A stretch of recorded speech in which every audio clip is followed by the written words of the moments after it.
Hello everybody, नमस्कार। मैं हूं ब्रजीन, आपका चिरपरिचित दोस्त, और आप सभी दोस्तों का मैं अपने यूट्यूब चैनल में एक बार फिर से बहुत बहुत स्वागत करता हूं।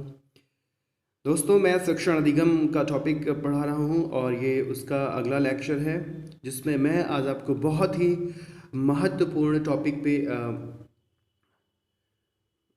महत्वपूर्ण बातें बताना चाहूँगा। ये शिक्षण के चर की मैं बात करने जा रहा हूँ, वेरिएबल्स ऑफ टीचिंग। दोस्तों, ये काफ़ी इम्पॉर्टेंट है, काफ़ी महत्वपूर्ण है। आप इसको बहुत अच्छे से ध्यान से देखिएगा ताकि ये आपको एक ही बार में लर्न हो जाए। है तो बहुत इजी, बट इसको पढ़ना ज़रूरी है, तो इसको मैं बहुत ही अच्छे से कवर करने वाला हूँ। उससे पहले दोस्तों, फिर से गुजारिश है कि अगर आपने चैनल सब्सक्राइब नहीं किया तो प्लीज़ कर लीजिए और वीडियो को लाइक बटन दबा दीजिए, प्रेस कर दीजिए, ताकि आगे भी जो वीडियो आपको मैं अपलोड करूं आसानी से आपको मिल जाए और आपको वेट ना करना पड़े कि मैं आपको व्हाट्सअप करूं या कुछ करूं तो आपको वीडियो मिले। और दोस्तों, कई सारे दोस्त बहुत तरह के प्रश्न पूछते रहते हैं कमेंट में। मैं कमेंट नहीं पढ़ पाता हूँ व्यस्तता होने की वजह से, तो मैं उनसे गुजारिश करूँगा कि वो मेरे व्हाट्सअप नंबर पे कांटेक्ट कर सकते हैं। वो मैंने चैनल के डिटेल में दिया हुआ है। यहाँ पे मैं बोल देता हूँ 9450047079, ये मेरा व्हाट्सअप नंबर है। आप इस पर कांटेक्ट करके वैसे ही कोई आपकी व्यक्तिगत प्रॉब्लम रहे बहुत ख़ास जिसका आंसर जानना ज़रूरी हो, तो आप प्लीज़ कांटेक्ट कर सकते हैं और मैं उसका सलूशन देने की कोशिश करूँगा। मुझे भी खुशी होगी आपको सेटिस्फाई करके, आपके आंसर का जवाब दे करके। तो आप नोट कर लीजिए, अगर आपको ज़रूरत होती है तो 9450047079। जी हाँ, ये मेरा पूरा नंबर है 9450470079। 500 में 500 रहेगा, ये है। बाकी चैनल के डिस्क्रिप्शन में भी मैंने दिया हुआ है, वहाँ आप वहाँ से ले सकते हैं। दोस्तों, आइए शुरू करते हैं बेहद महत्वपूर्ण लेक्चर। और आपके सामने ये लिखा हुआ है शिक्षण, जिसको हम टीचिंग कहते हैं। तो शिक्षण के 3 चर विशेषता बताए गए हैं। आप इनको जानते हैं, बट हो सकता है आप इनको इन नाम से ना जानते हों। बहुत सारे दोस्त इनको पढ़ चुके होंगे, तो उनके लिए केवल ये रिवीजन होगा, लेकिन ये है इम्पॉर्टेंट, ध्यान दीजिएगा। तो इसे 3 भागों में बांटा गया है। पहले है स्वतंत्र चर, जिसे इंडिपेंडेंट वेरिएबल कहते हैं, और दूसरा है आश्रित चर, जिसे डिपेंडेंट वेरिएबल कहते हैं। तीसरा है हस्तक्षेप चर, जिसे इंटरवीनिंग वेरिएबल कहते हैं। तो हम इंडिपेंडेंट वेरिएबल, डिपेंडेंट वेरिएबल और इंटरवीनिंग वेरिएबल के बारे में पढ़ेंगे। ये क्या है और इनका क्या योगदान होता है शिक्षण में। तो स्वतंत्र चर कौन होगा? शिक्षण की प्रक्रिया में मैंने आपको बताया था कि शिक्षण एक त्रिध्रुवीय प्रक्रिया है। इसकी चर्चा कई बार हो चुकी है, और तो वो आपके लिए नया नहीं है। तो उसी 3 जो ध्रुव हैं शिक्षण के, जिसे आप शिक्षक कहते हैं, छात्र कहते हैं, पाठ्य वस्तु कहते हैं, शिक्षण विधियाँ कहते हैं, उन्हीं तीनों को यहाँ नए नाम से जाना जा रहा है बस। यानी कि वहाँ पर आपको बताया गया इससे पहले कि शिक्षण के 3 ध्रुव होते हैं, 3 एस्पेक्ट होते हैं, 3 स्वरूप होते हैं, ऐसा कुछ आप कह सकते हैं, जिसमें शिक्षक, छात्र और पाठ्यवस्तु होता है, टीचर, स्टूडेंट और करिकुलम। उसे ही यहाँ पे नए नाम से स्वतंत्र चर, आश्रित चर और हस्तक्षेप चर के नाम से जाना जा रहा है। स्वतंत्र कौन होगा? शिक्षक होगा। टीचिंग की प्रक्रिया में, शिक्षण की प्रक्रिया में अध्यापक स्वतंत्र होता है। उसे जो भी डिसीजन लेना है वो पढ़ाने के संदर्भ में ले सकता है। चाहे तो वो कोई एक विषय विशेष को ट्रेडिशनल मेथड से पढ़ाए, या इनोवेटिव मेथड से पढ़ाए, या खेल विधि से पढ़ाए, या जो भी उसको सुटेबल, परफेक्ट, उचित लगता है वो विधि वो अपना सकता है फ्रीली, और जैसा चाहे वैसा वो क्लास का माहौल बना सकता है, क्लास के बच्चों को उस वे में ढाल सकता है। तो इसीलिए इसे कहा गया है ये इंडिपेंडेंट है, यानी ये किसी पे डिपेंडेंट नहीं है, ये फ्री है, ये अपनी चीज़ों को अपने अकॉर्डिंग करने के लिए स्वतंत्र होता है शिक्षक। तो ये स्वतंत्र चर हो जाएगा। आश्रित कौन है? छात्र, स्टूडेंट आश्रित होते हैं, पूरी तरह से अध्यापक के ऊपर आश्रित होते हैं, किताबों के ऊपर आश्रित होते हैं, इन्वायरमेंट के ऊपर आश्रित होते हैं, पेरेंट्स के ऊपर आश्रित होते हैं। हालांकि जब शिक्षण की बात हो तो यहाँ पे छात्र अध्यापक पे डिपेंडेंट होते हैं और छात्र पुस्तकों और करिकुलम पे डिपेंडेंट होते हैं, ऐसा आप कह सकते हैं। तो छात्र यहाँ पे डिपेंडेंट है और ये अपने डिसीजन को या अपनी चीज़ों को बहुत अपने हिसाब से नहीं कर सकता है, इसे निर्भर होना होता है शिक्षक पे, इसीलिए इसको कहते हैं डिपेंडेंट वेरिएबल, आश्रित चर। छात्र होता है आश्रित चर। और नंबर 3 आपका है पाठ्य वस्तु। ये आपका हस्तक्षेप चर है। ये इन दोनों के बीच में, यानी कि इन दोनों की प्रोसेसिंग में हस्तक्षेप करता है। यानी कि भाई शिक्षक कोई चीज़ कर रहा है तो शिक्षक के बीच में और छात्र के बीच में कौन आता है? पाठ्यक्रम, पाठ्य वस्तु आती है।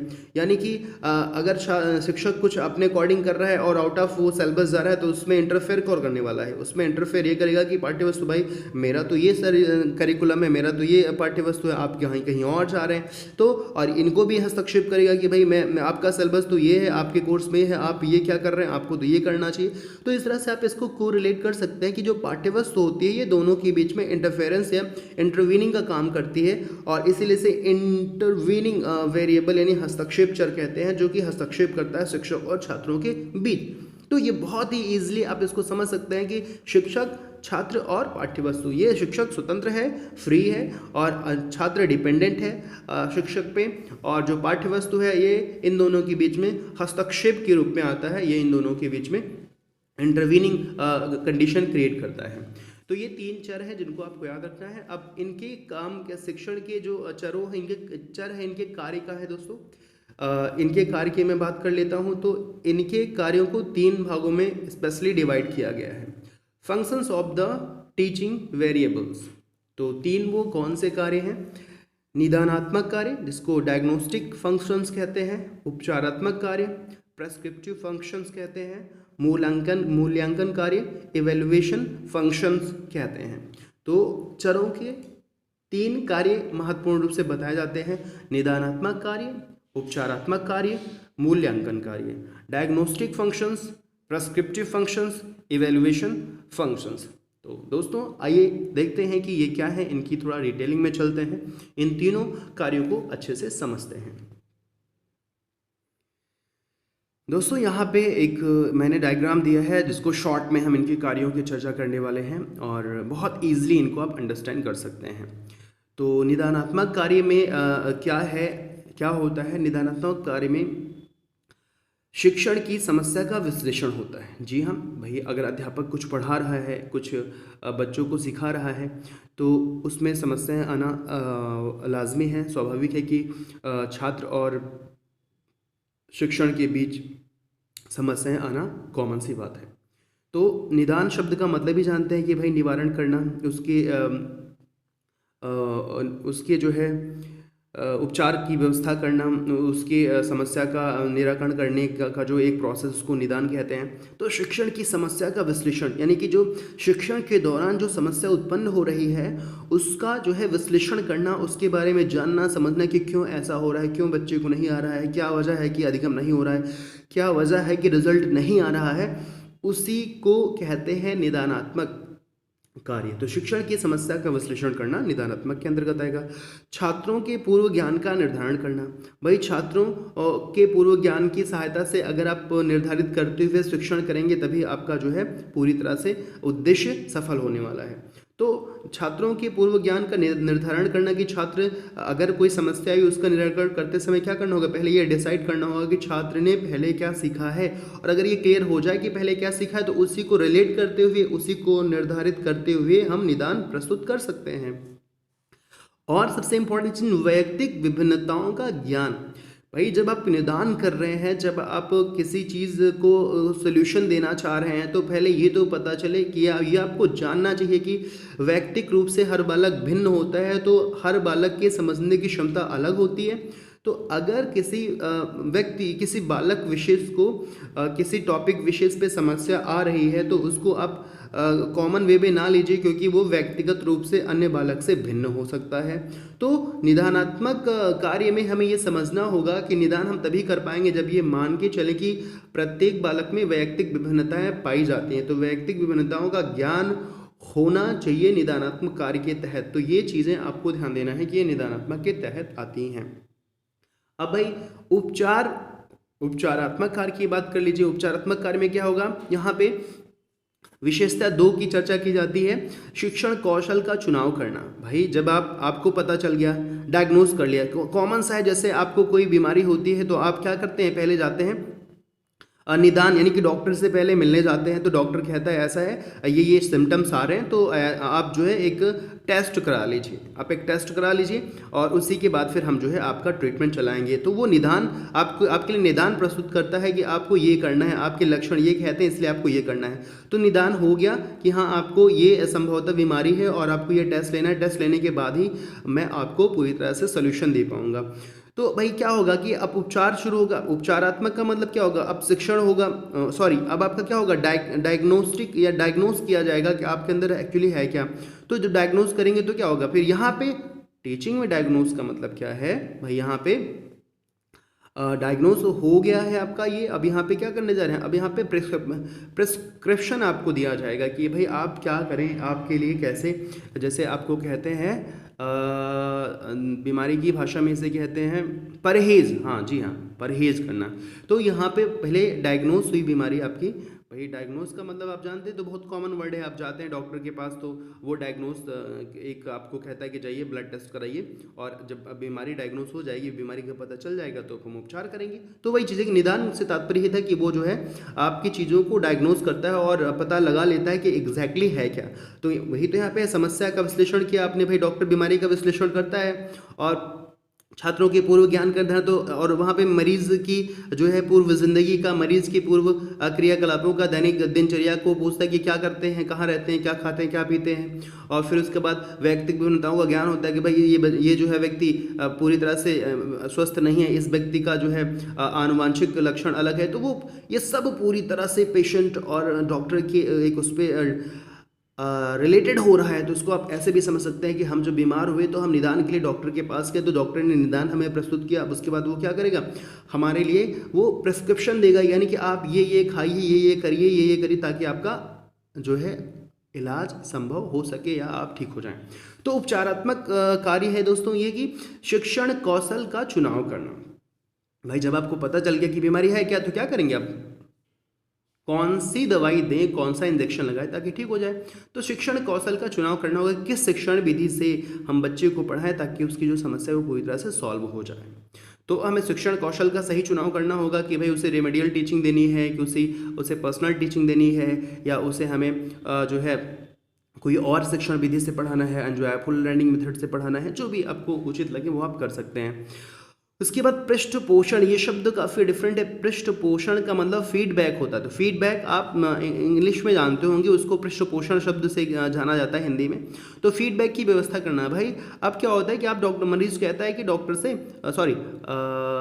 मरीज से कहता है कि भाई ऐसा है 4 दिन बाद दिखाना, 10 दिन बाद दिखाना। तो वो क्या मांगता है, फीडबैक मांगता है कि ठीक है मैंने आपको ये दिया और इसके बाद अब जो भी इसका असर होता है वो आप बताइएगा। तो आप पृष्ठ पोषण की व्यवस्था करना, यानी कि जब आप उपचारात्मक कार्य कर रहे हो तो आप बच्चों का फीडबैक भी लीजिए, उसका जो है प्रोग्रेस कितना हुआ है उसके बारे में जानने का प्रयास करिए, तभी आपका उपचार जो है वो सफल माना जाएगा। तो ये उपचारात्मक का दूसरा मेन कार्य है।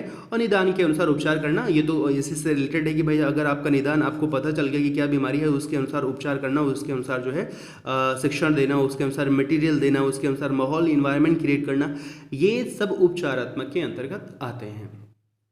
अंतिम चर है मूल्यांकन। मूल्यांकन क्या होगा भाई, बहुत कॉमन सी बात है भाई। जब आपने उपचार भी कर लिया तो आप क्या करेंगे भाई, मानदंड परीक्षा की रचना करेंगे भाई। अब और जो है कुछ उसके लिए परीक्षा व्यवस्था देखेंगे कि और कितना उसने इम्प्रूवमेंट किया, कितना उसके अंदर जो है विकास हुआ, इस चीज़ का हम क्या करेंगे, मूल्यांकन करेंगे। और व्यवहार परिवर्तन का मूल्यांकन करना भाई, उसका बिहेवियर, उसकी जो है मानसिकता, उसका हाव भाव कितना परिवर्तित हुआ है, इसका हम मूल्यांकन करेंगे। वही चीज़ है यहाँ पे भी कि डॉक्टर भी आपको कभी कभी बुला लेता है और वो जो है सिर्फ आपका हालचाल लेता है, उसके बाद कहता है ठीक है अब आपको दवाई खाने की ज़रूरत नहीं है।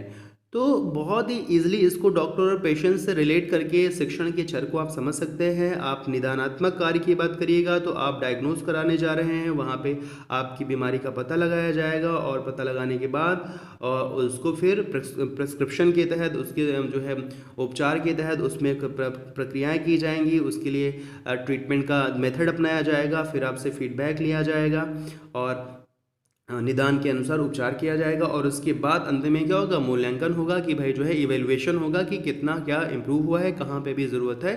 ये 3 कार्य शिक्षण के होते हैं।